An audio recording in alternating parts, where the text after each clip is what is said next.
When Cusworth Hall was built in the 1740s, Christmas was celebrated in a very different way to today. Many of the traditions that we associate with Christmas were absent from these 18th century celebrations.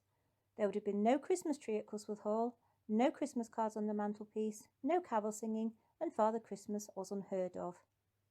The festive period began on Christmas Eve, when homes were decorated with greenery. Cusworth Hall would have been decorated with foliage from the park, such as holly, ivy, and mistletoe. The entrance hall may have been adorned with a kissing bough, which was displayed from Christmas Eve, and would remain in place for the 12 days of Christmas.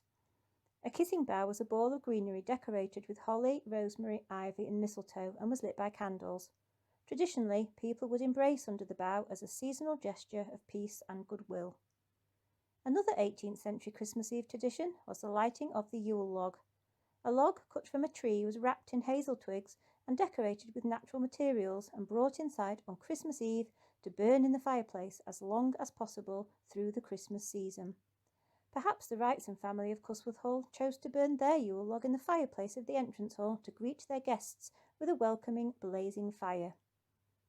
The Wrights and family would have celebrated Christmas Day by attending a church service, then returning to a Christmas dinner cooked by the family's servants.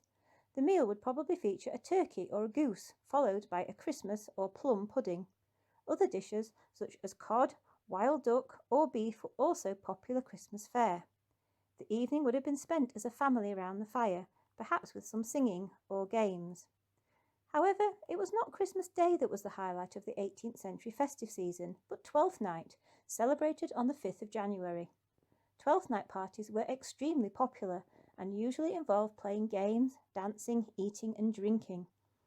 A 12th cake was the centre of the celebrations, and a slice was given to all members of the household and their guests.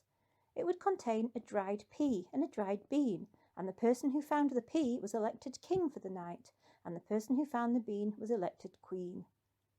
Twelfth Night brought the Christmas celebrations to a close. On the 6th of January, all the decorations were taken down and burned, although a piece of the Yule log was traditionally saved in order to light the Yule log of Christmas Eve of the following year.